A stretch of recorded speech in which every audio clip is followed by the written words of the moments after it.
아버지 은혜 내가 노래해. 그 사랑 변함없으신 거짓 없으신 성실하신 그 사랑 상한 갈 때 꺾지 않으시는 꺼져가는 등불 끄지 않는 그 사랑 변함없으신 거짓 없으신 성실하신 그 사랑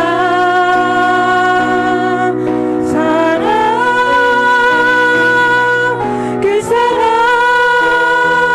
날 위해 죽으신 날 위해 다시 사신 예수 그리스도 다시 오실 그 사랑 죽음도 생명도 천사도 하늘의 어떤 권세도 끊을 수 없는 영원한 그 사랑 예수 그 사랑 그 사랑 날 위해 죽으신 날 위해 다시 사신 예수 그리스도 다시 오실 그 사랑 죽음도 생명도 천사도 하늘의 어떤 권세도 끊을 수 없는 영원한 그 사랑 예수. 아멘. 거룩하신 우리 아버지 하나님 감사합니다. 2024년도 또 갑진년 3월 세 번째 주일을 주님 은혜 가운데 또 3월 두 번째 주일을 보내게 하여 주시고 또 사순절 세 번째 주일을 주님 은혜 가운데 보내게 하여 주시고 오늘 또 이렇게 사순절 25일째 또 오늘 3일 오전에 주님 전에 올 수 있도록 은혜 주심을 감사합니다.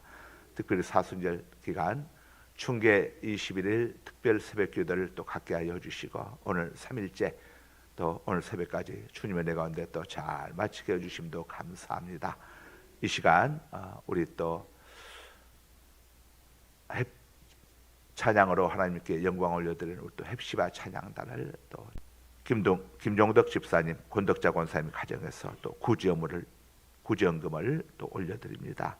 우리 유전 권사님 340번째 1000번째 한계와 상황을 뛰어넘는 큰 믿음의 사람 되게 하옵소서 아버지 앞에 올려드립니다.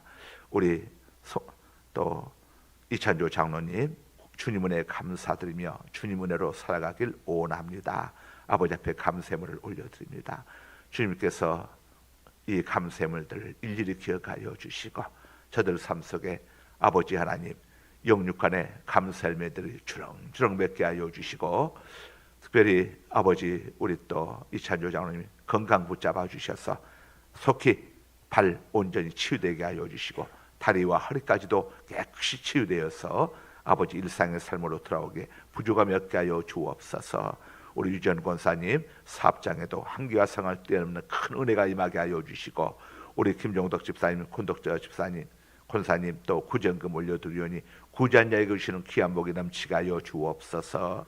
우리 구하연 어린이가 또 사랑의 쌀 나눔 행사 참가교회에 이렇게 전도금 200개 전도 물품을 또로 섬깁니다. 우리 구하란 어린이도 또 사랑의 쌀 나눔 행사 참가교회에 또 이렇게 전도금 200개로 하나님 앞에 또 올려드립니다. 우리 구기봉 집사님도 사랑의 쌀 나눔 행사 참가교회 또 이렇게 아버지 앞에 또 후원금 올려드리고 우리 손선희 집사님도 올려드리고 우리 네 식구들이 이렇게 네 교회를 맡아서 또 전도 물품으로 하나님 앞에 올려드리오니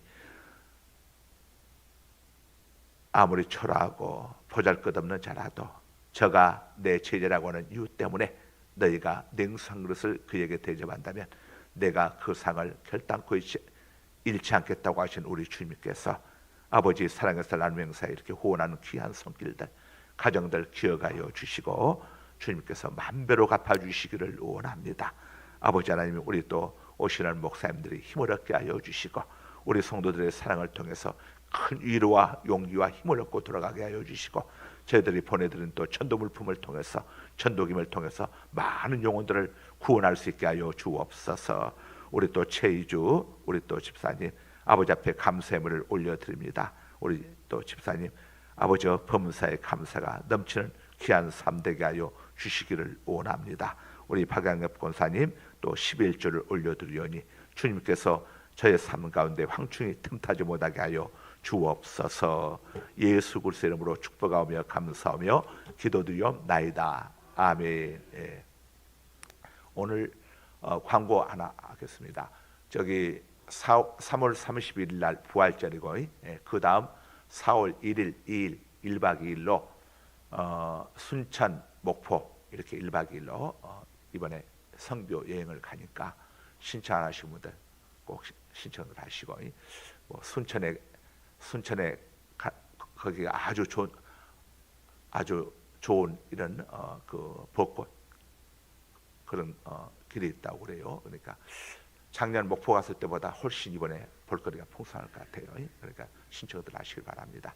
이 시간을 우리 최성기 부목사님이 오늘 여러분에게 별미 설교를 여러분들에게 은혜를 끼칠 겁니다.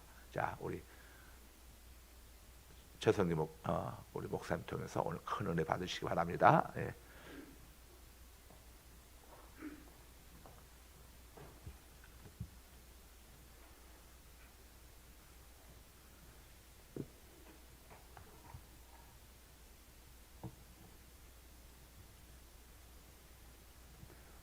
잠시 기도하고 말씀 나누겠습니다.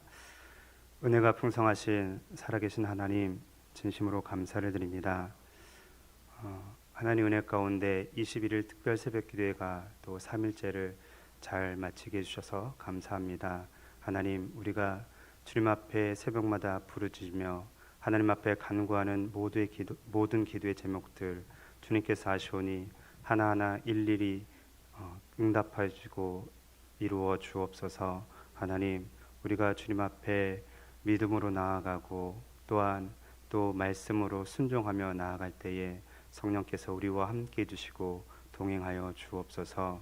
오늘도 부족하고 연약한 자가 주님의 말씀을 들고 섭니다.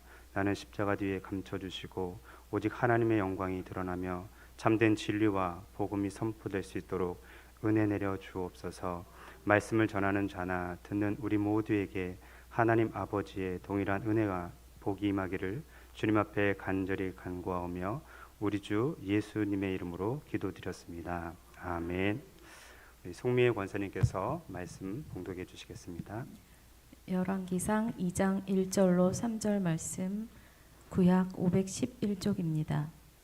다윗이 죽은 날이 임박하매 그의 아들 솔로몬에게 명령하여 이르되 내가 이제 세상 모든 사람이 가는 길로 가게 되었노니 너는 힘써 대장부가 되고 내 하나님 여호와의 명령을 지켜 그 길로 행하여 그 법률과 계명과 율례와 증거를 모세의 율법에 기록된 대로 지키라. 그리하면 내가 무엇을 하든지 어디로 가든지 형통할지라. 아멘. 아멘. 지난주 월요일에 저희 아버지께서 하나님의 부르심을 받고 천국으로 가셨습니다. 우리 상갈소망교회 우리 두 분 담임 목사님께서 말씀으로 또 기도로 섬겨주시고 우리 모든 성도님들께서 이렇게 물심양면으로 또 봉사해 주시고 섬겨주셔서 잘 마치게 되었습니다. 다시 한번 이 자리를 빌어서 감사의 말씀을 올려드립니다. 감사합니다. 저는 아버지의 마지막 가는 길을 보면서 죽음에 대해서 다시 한번 생각하게 되었습니다. 그래서 오늘 말씀의 제목도 세상 모든 사람들이 가는 길이라는 제목으로 잡아봤습니다. 하나님을 아는 지식이라는 책을 쓴 제임스 패커라는 아주 유명한 목사님이 있었습니다. 그분께서 노년과 중년과 젊은이들이 갖고 있는 죽음에 대한 생각을 이렇게 기록을 했습니다. 먼저 노년입니다. 노년이 되면 꿈은 거의 망각하고 육신의 생명력도 쇠해져서 죽음을 해방으로 여기며 환영하기까지 한다. 오늘 수요 오전에 나오신 분들은 제가 보니까 노년에 해당한 분들이 상당히 많은 것 같습니다. 그래서 죽음을 해방으로 여기며 환영하기까지 한다라는 말이 아마 가슴에 와닿을 분들이 꽤 있을 거라 생각이 됩니다. 다음은 중년인데, 중년이 되면 젊은 시절 가졌던 꿈은 희미해지고 때가 되면 자연적으로 필연적으로 죽게 되는 것을 받아들인다. 비록 그런 이유로 죽는 것을 좋아하지는 않지만 말이다. 저도 어느새 반백년을 산 중년이 되었습니다. 저 역시 여러분들처럼 죽는 것을 좋아하지 않습니다. 하지만 여기저기서 들려오는 죽음의 소식들을 들을 때마다 자연적으로 또는 필연적으로 죽는 것을 받아들이는 나이가 되었다라는 실감을 하게 됩니다. 마지막으로 젊은이들입니다. 젊은 사람들은 다른 연령대의 사람보다 죽음을 훨씬 직접적으로 생각하는 것이 분명하다. 15세에서 25세에 이르는 많은 젊은이들이 밤에 침상에서 깨어나거나 아니면 고향에서 멀리 떨어져 혼자 있을 때 살고 싶다. 이제 막 인생이 시작되었는데 죽어야 하다니 끔찍하다. 이런 생각이 명치를 아리게 한다. 때문에 젊은이들은 죽음을 사악한 괴물로 여겨 분개한다라고 그렇게 말을 했습니다. 젊은이들의 죽음에 관한 생각을 잘 드러냈던 한 편의 영화가 있었는데 몇 년 전에 개봉했던 서부전선이라는 영화입니다. 이 영화는 6.25 말미를 배경으로 하고 있습니다. 두 명의 주인공이 등장하는데 한 사람은 남한군 박남복이고 또 한 사람은 북한군 김영광입니다.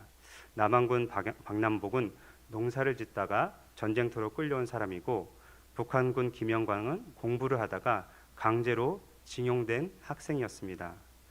박남복은 비밀 문서를 안전하게 상부에 전달해야 할 의무가 있었고 김영광은 한 번도 타보지 않은 탱크를 운전해야 되고 그 탱크를 목숨보다 더 지켜야 될 임무를 가지고 있었습니다.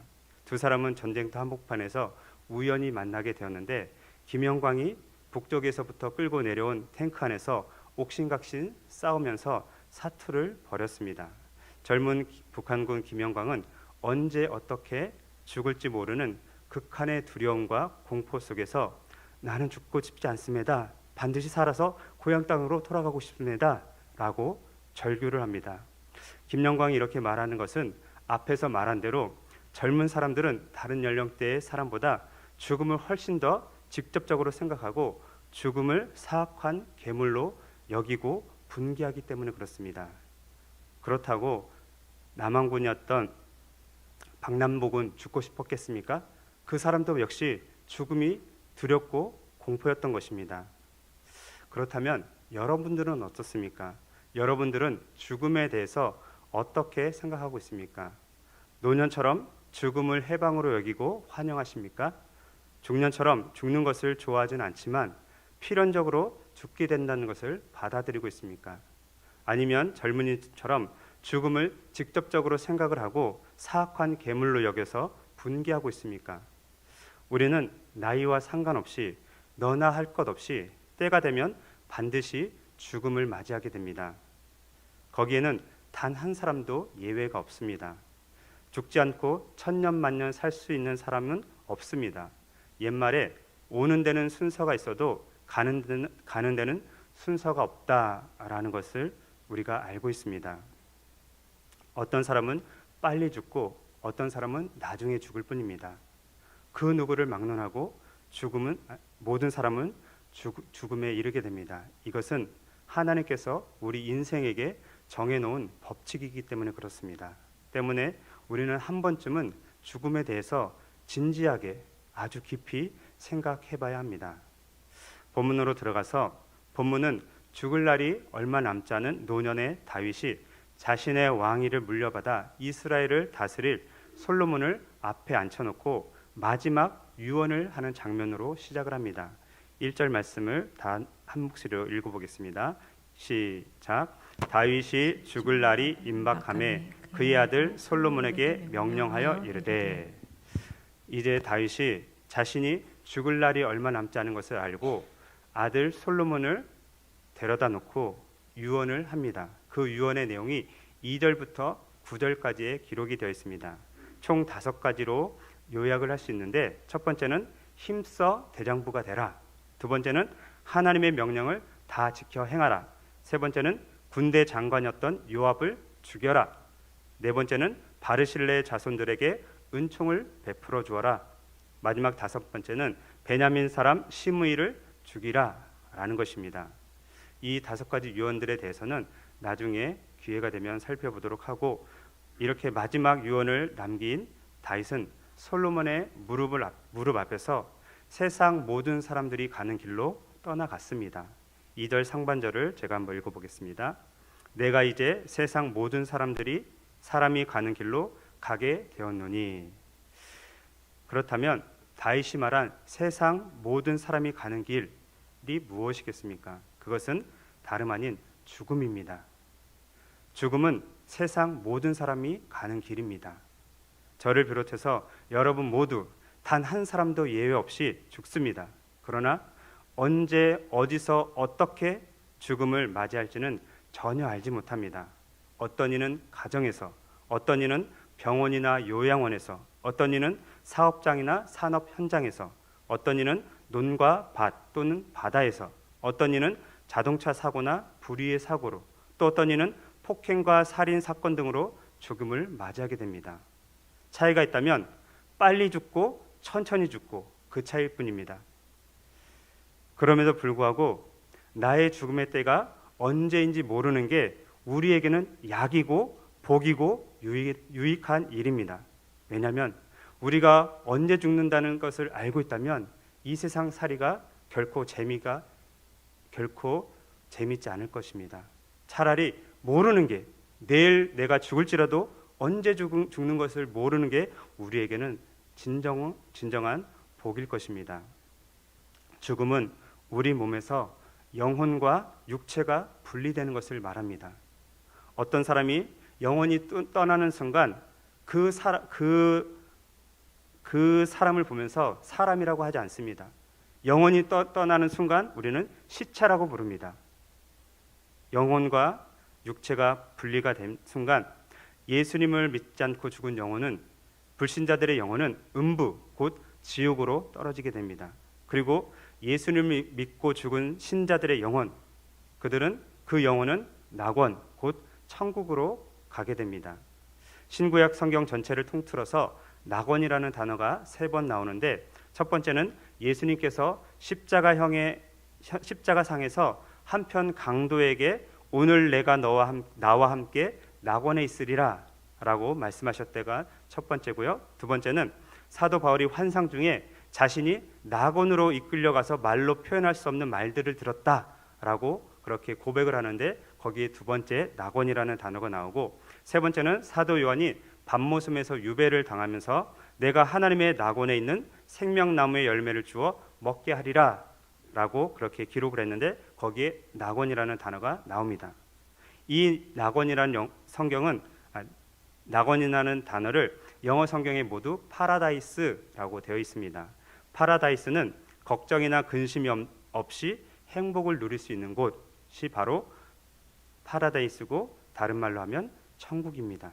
우리는 걱정이나 근심이 없는 영원한 행복을 누릴 수 있는 천국으로 가게 될 것입니다. 이처럼 죽음은 세상 모든 사람들이 가는 길입니다. 하나님께서 오늘이라도 아들아, 딸아, 세상에서 수고를 그치고 나에게 오너라 라고 부르시면 아낌없이 모든 것을 내려놓고 가야만 합니다. 그 어떤 것도 가지고 갈 수가 없습니다. 아버지를 먼저 보내드리고 혼자 죽음에 대해서 곰곰이 생각을 했습니다. 내가 가지고 있는 게 뭘까? 돈도 없고 마땅한 집도 없고, 근데 가지고 있는 게 보니까 책밖에 없어요. 이 많은 책들을 어떻게 하지? 혼자 곰곰이 생각을 해봤는데 더 이상 사지 말까? 그런데 다른 거는 욕심이 안 나는데 책 욕심은 나요.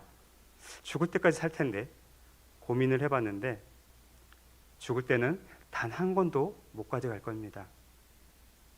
아버지께서 돌아가신 날 아침에 양발을 벗겨드리는데 그 안에 로또 복권이 몇 장이 나왔습니다. 제가 아버지한테 늘 했던 얘기인데, 아버지, 젊었을 때부터 지금까지 복권에 투자한 돈만 모았어도 벌써 집 2채는 샀을 겁니다. 제가 그렇게 얘기했거든요. 그런데 아버지는 그 양말 속에 집어넣었던 복권 몇 장도 가지고 가지 못하셨습니다. 어느 분이 그러더라고요. 그거 맞춰보시지. 잊어버렸어요. 그냥 버렸습니다. 정리하면서. 아버지가 마지막 선물로 주고 가시지 않았을까 생각을 해봤는데, 이미 뭐 쓰레기 처리장으로 갔기 때문에 찾을 수도 없고요. 인류 역사가 시작된 이래로 지금까지 단 한 사람도 죽음을 피해간 사람이 없습니다. 30세의 약관의 나이에 대제국을 다스렸던 알렉산더 대왕도, 불로초를 찾아서 헤맸던 진시 황제도, 세계 역사상 최고의 군사 전략가 중 한 사람이었던 프랑스의 나폴레옹도, 그리고 600만 명의 유태인들을 학살했던 히틀러도 죽음을 이겨내지 못했습니다. 성경은 죽음을 흙으로 돌아간다라고 표현을 합니다. 제가 몇 군데만 읽어보겠습니다. 너는 흙이니 흙으로 돌아갈 것이니라 하시니라. 모든 육체가 다 함께 죽으며 사람은 흙으로 돌아가리라. 다 흙으로 말미암았으므로 다 흙으로 돌아가나니 다 한 곳으로 가거니와. 아까도 말씀드렸던 것처럼 사람이 죽는 순간 영혼은 음부나 지옥 또는 낙원이나 천국 둘 중에 한 곳으로 가지만 육체는 한 줌의 흙이 되어서 다시 흙으로 돌아갑니다. 매장을 하던, 화장을 해서 납골당을 하던, 납골을 하던, 수목장을 하던, 바다에 뿌려지든지 간에 동일하게 우리는 흙으로 돌아간다라고 표현을 합니다. 저와 여러분들은 세상 모든 사람들이 가는 길로 지금 걸어가고 있습니다. 어떤 분은 조금 더 앞서 걸어갈 뿐이고, 어떤 이는 조금 더 뒤쳐져서 걸어갈 뿐입니다. 어떤 사람은 조금 더 빨리 걷고, 어떤 사람은 약간 느리게 걷는 그런 상황입니다. 우리는 그 길에서 결코 벗어날 수가 없습니다. 다시 말해서 그 누구도 죽음을 피할 수 없다라는 것입니다. 왜냐하면 죽음은 하나님께서 정해놓으신 절대불변의 법칙이기 때문에 그렇습니다. 성경은 한 번 죽는 것은 사람에게 정해진 것이요 그 후에는 심판이 있을 것이다 라고 분명히 우리에게 가르쳐주고 있습니다. 우리는 어느 누구를 막론하고 죽음을 피할 수 없습니다. 그리고 그 죽음 앞에서 공통적으로 느끼는 감정은 두려움과 공포입니다. 이 두려움과 공포의 감정은 아담과 하와로부터 시작이 되었습니다. 아담과 하와는 에덴 동산에서 영원히 죽지 않고 살 수 있었지만 하나님께서 금하신 선악을 알게 하는 나무의 열매를 따먹고 그것으로 인해서 처음으로 느꼈던 감정이 두려움과 공포였습니다. 선악과를 따먹은 후에 하나님께서 아담에게 아담아 내가 어디 있느냐 라고 물어봤을 때 내가 벗었으므로 두려워하여 숨었나이다. 선악과를 따먹기 전에 아담이 맨몸으로 다녔지만 자기가 벗은 것을 인식하지 못했습니다. 그러나 선악과를 따먹은 후에는 자기가 벗은 것을 인식을 하고 그 인식과 함께 두려움이 몰려온 것입니다. 그래서 하나님이 물었을 때 내가 벗었으므로 두려워서 숨었습니다. 이렇게 고백을 한 겁니다. 이 두려움과 공포의 감정은 아담과 하와가 죽을 때까지 이어졌고 오늘 우리도 원죄와 함께 이 두려움과 공포의 감정을 가지고 태어나게 되었습니다. 그렇다면 우리가 이 죽음에 대한 두려움과 공포를 이길 수 있는 방법은 없겠습니까? 있습니다. 죽음과 두려움의 공포를 이길 수 있는 방법은 두 가지인데 첫 번째는 예수 그리스도에 대한 믿음입니다. 히브리서 3장 14절에 보면 우리가 시작할 때에 확신한 것을 끝까지 견고히 잡고 있으면 그리스도와 함께 참여한 자가 되리라. 우리가 시작할 때 확신한 것, 곧 믿음을 끝까지 견고히 잡고 있으면 그리스도와 함께 참여한 자, 곧 하나님의 영광의 낙원에 이르게 될 것이다 라는 말씀입니다. 우리가 어느 누군가를 통해서 처음으로 들은 복음은 예수님 믿고 천국 가세요 또는 예수님 믿고 구원받으세요, 이 말이 가장 처음 들었던 내용일 것입니다. 우리가 예수님을 구세주와 주님으로 믿는 순간 지옥에서 천국으로, 멸망에서 생명으로, 영생으로 옮겨지게 됩니다. 이것은 그 누구도 부인할 수 없는 명백한 사실입니다. 성경은 이 사실에 대해서 이렇게 말씀합니다. 주 예수를 믿으라. 그리하면 너와 내 집이 구원을 받으리라. 예수님을 믿는 순간 나도 구원을 받고 내 가정도 구원을 받게 된다라는 것입니다. 하나님이 세상을 이처럼 사랑하사 독생자를 주셨으니 이는 그를 믿는 자마다 멸망치 않고 영생을 얻게 하려 하심이라. 하나님께서 세상 온 인류를 사랑하셔서 하나밖에 없는 아들 독생자 예수님을 이 세상에 보내주셨습니다. 그래서 누구든지 예수님을 믿기만 하면 멸망하지 않고 영생, 곧 구원을 얻게 해주신다고 하나님께서 우리에게 약속하셨습니다. 이것이 바로 두려움과 죽음에 대한 두려움과 공포를 이길 수 있는 첫 번째 방법입니다. 이 믿음 외에는 그 어떤 것도 죽음에 대한 두려움과 공포를 이겨낼 수가 없습니다. 믿음이 이깁니다. 그럼에도 불구하고 우리가 또 여전히 연약한 육체를 가지고 있기 때문에 때때로 죽음에 대한 공포가 찾아올 것입니다. 그럴 때 우리는 이러한 찬송을 부르면 또 이겨낼 수 있습니다. 찬송가 357장 주 믿는 사람 일어나, 3절만 제가 읽어보겠습니다. 끝까지 이긴 자에게 흰옷을 입히고 또 영생 복을 주시니 참 기쁜 일일세. 이 어두운 세상 지나서 저 천성 가도록 주 예수 믿는 힘으로 온 세상 이기네. 믿음이 이기네. 믿음이 이기네. 주 예수를 믿음이 온 세상 이기네.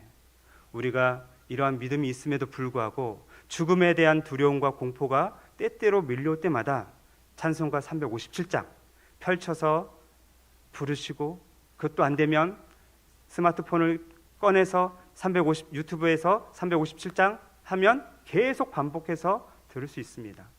그러면 다시 한번 하나님께서 우리에게 믿음을 주실 것입니다.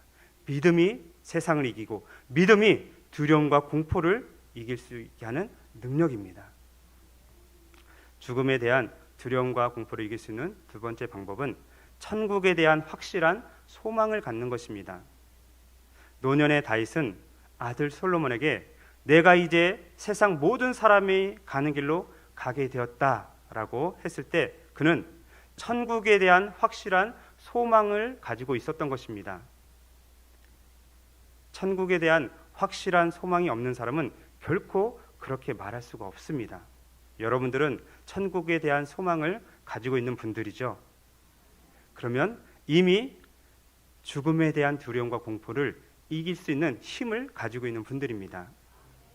천국이 있다면 지옥도 있습니다. 반대로 지옥이 있으면 천국도 있습니다. 제 스마트폰에서 지옥이라는 단어를 찾아봤더니 13번이 나왔습니다.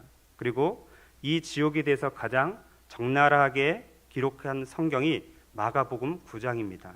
9장 38절에서 50절에 보면 지옥은 불이 영원히 꺼지지 않는 곳이다 라고 기록이 되어 있습니다. 그리고 구더기도 죽지 않고 불로 소금 치듯 함을 입는 곳이다 라고 되어 있습니다.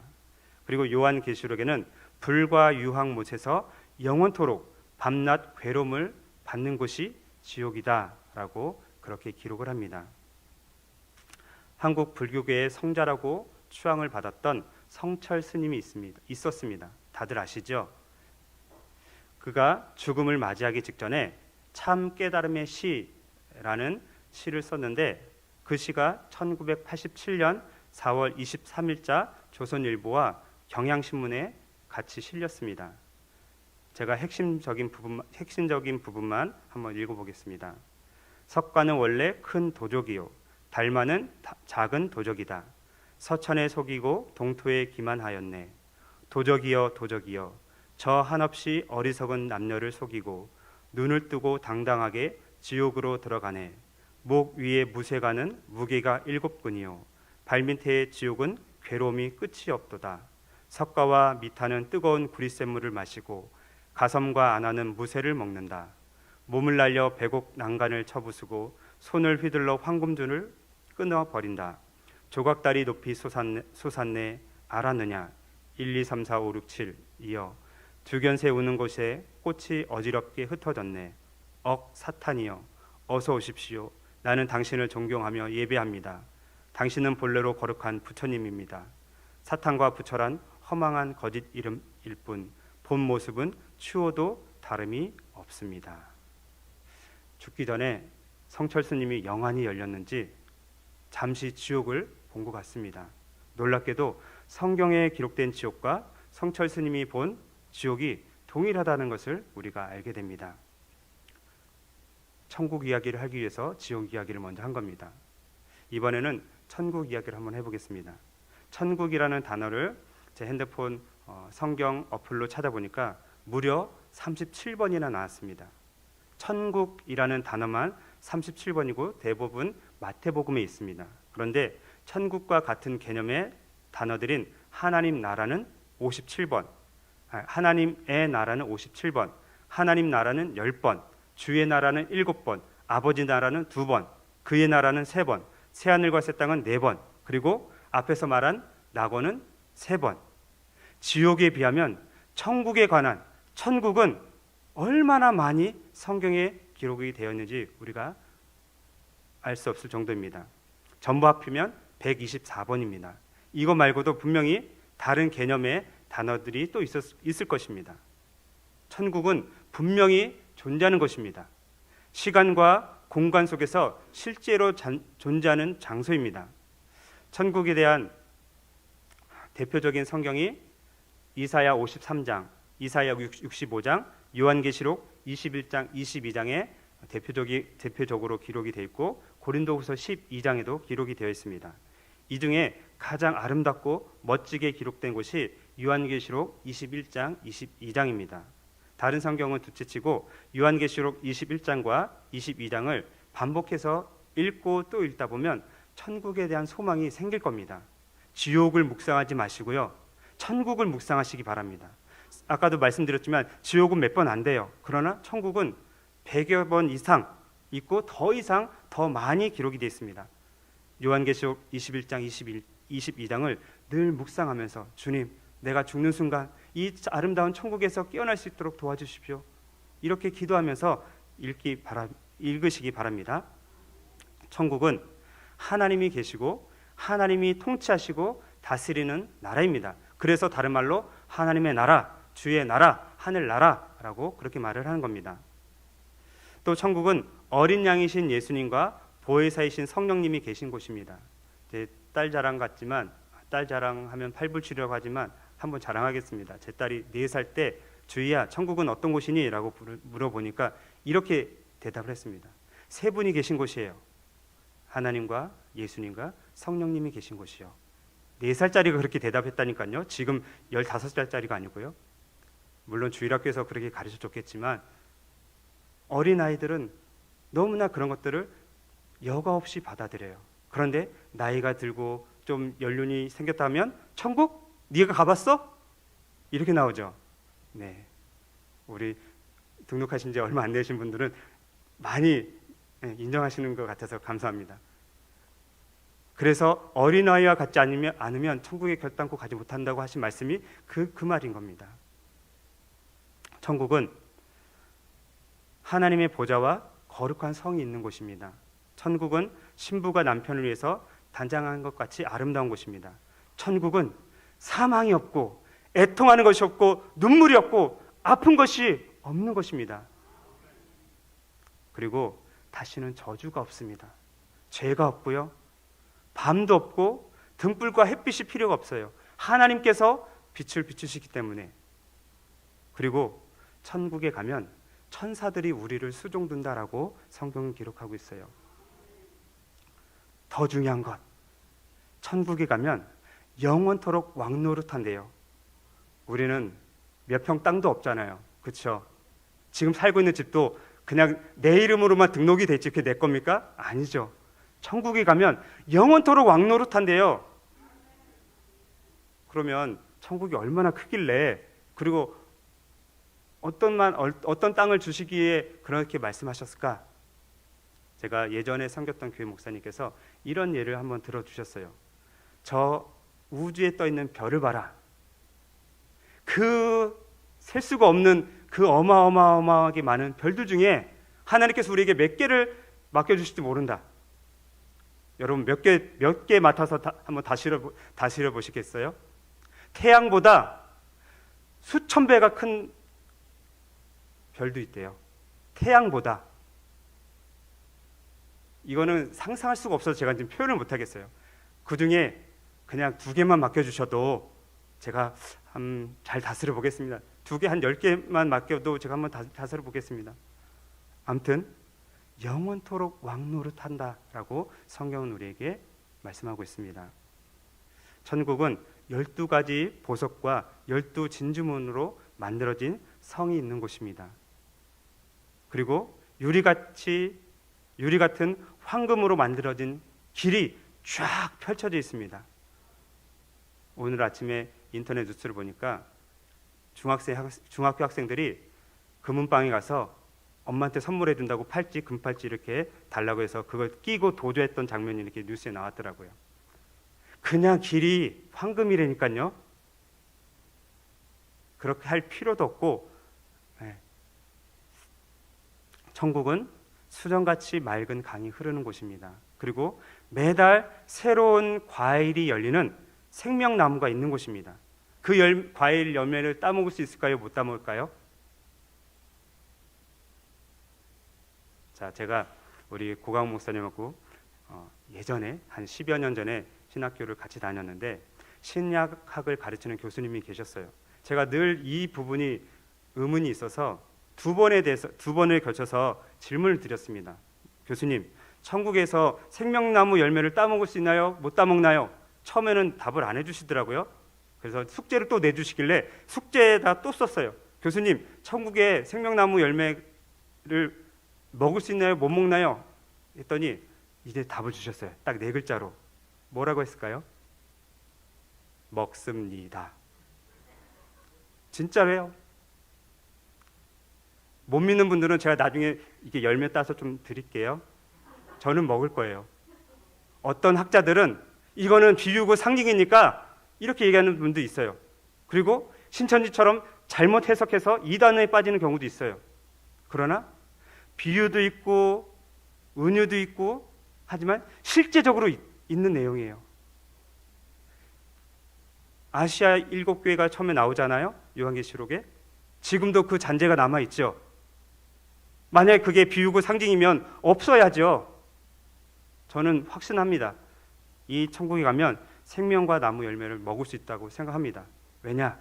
예수님께서 부활하신 다음에 제자들이 숨어있는 곳에 가셔서 얘들아, 내가 지금 배고프니 먹을 것 좀 다오 라고 하셨어요. 예수님 먹으셨을까요? 안 먹으셨을까요? 성경에는 기록이 없어요. 그러나 분명히 먹으셨을 겁니다. 안 먹어도 영원히 살겠지만 먹는 즐거움을 우리에게 계속 주시기 위해서 저는 생명과 나무를 심어 놓으셨다고 저는 믿습니다. 그렇게 안 믿는 분들은 먹지 마시고 그냥 침만 흘리고 계세요. 제가 한 입 정도는 드릴 수 있어요. 이제 말씀을 맺겠습니다. 우리 모두는 단 한 사람도 예외 없이 세상 모든 사람들이 가는 길로 가고 있습니다. 그게 빨리 가는 사람이 있고 천천히 가는 사람이 있고 정도의 차이는 있지만 모두 다 그 길을 가고 있다는 것입니다. 그 길은 죽음입니다. 많은 사람들은 이 죽음 앞에서 두려움과 공포에 사로잡혀서 어찌할 바를 모릅니다. 그런데 이 죽음의 두려움과 공포를 우리가 사로잡힐 필요 없다고 말씀을 드렸습니다. 2가지 이유 때문에. 첫 번째는 뭘까요? 예수님을 믿으면 우리는 죽는 순간 천국에서 깨어나기 때문에 절대로 두려워하거나 무서워할 필요가 없습니다. 2번째는 천국은 실제로 존재하고 있는 곳이기 때문에 우리는 그 천국을 소망하면서 살아가면 됩니다. 그러면 언젠가는 천국에서 깨어나게 될 것입니다. 제가 지난번에도 한번 이렇게 말씀을 드렸는데, 제가 지난 우리 가을이었나요? 하여튼 우리 교직원들끼리 이렇게 교회에서 보내주셔서 목포로 1박 2일로 여행을 다녀왔는데, 첫날 잠을 잤어요. 좀 늦게 잠을 들었는데 그러니까 꿈속에서 전쟁이 일어났는데 핵폭탄 같은 게 터지는 그런 장면이었어요. 한 서울에서 핵폭탄이 터지면 우리 용인에 한 30여 킬로 떨어져 있으니까 이 버섯 구름과 그 먼지 폭풍이 오는 게 보일 거예요. 그런 장면이 이제 꿈속에서 나타나면서 난 이제 죽었구나라고 생각하면서 주님, 나의 영혼을 받아주십시오 라고 하는 순간 화면이 쫙 바뀌면서 구름 같은 게 쫙 끼면서 어서 오너라 라는 말씀이 들렸어요. 그리고 구름이 거치면서 천국인지 뭔지 모르겠는데 구름이 다 거치면서 딱 깼는데 옆에 김재현 목사님 누워 있는 거예요. 조금만 늦게 깨어났으면 천국을 볼 뻔했는데 구름인지 안개인지 그냥 그 상태로 있는 상태로 못 보고 잠에서 깼고 옆에 김재현 목사님이 있는 걸 확인하고 꿈이었구나. 그래서 제가 그때 안 잊어버리려고 그 시간하고 그거를 기록했다고 그랬잖아요. 새벽 2시 몇 분이었는데, 아무튼 천국은 실제로 존재합니다. 그 천국에서 우리는 영원히 살게 될 것입니다. 그러한 은혜가 우리 모두에게 있기를 간절히 바라겠습니다. 기도하겠습니다. 하나님 아버지, 은혜와 사랑을 진심으로 감사를 드립니다. 오늘도 하나님께서 우리에게 놀라운 은혜를 베풀어 주시고 또 새벽부터 또 오전 시간까지 눈동자로 지켜주셔서 감사를 드립니다.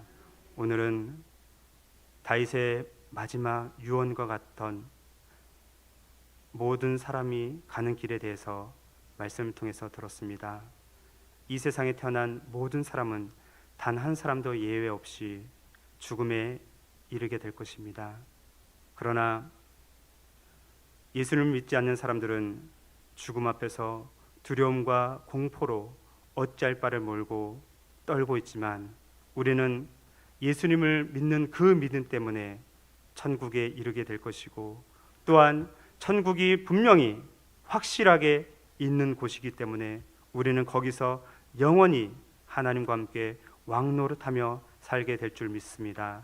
오늘 말씀을 들은 우리 성도님들, 어떠한 육체의 질병이 있든지 간에, 또 어떠한 아픔이 있든지 간에 천국을 소망하며 하루하루를 믿음으로 살아낼 수 있도록 은혜 내려 주옵소서. 주님께 모든 영광 올려드리며 우리 주 예수님의 이름으로 기도드렸습니다. 아멘. 하늘에 계신 우리 아버지, 아버지의 이름을 거룩하게 하시며 아버지의 나라가 오게 하시며 아버지의 뜻이 하늘에서와 같이 땅에서도 이루어지게 하소서. 오늘 우리에게 일용할 양식을 주시고 우리가 우리에게 잘못한 사람을 용서하여 준 것 같이 우리 죄를 용서하여 주시고 우리를 시험에 빠지지 않게 하시고 악에서 구하소서. 나라와 권능과 영광이 영원히 아버지의 것입니다. 아멘. 오늘 말씀을 기억하면서 주여 세 번 부르고 개인 기도하고 돌아가겠습니다. 기도하겠습니다. 주여, 주여, 주여.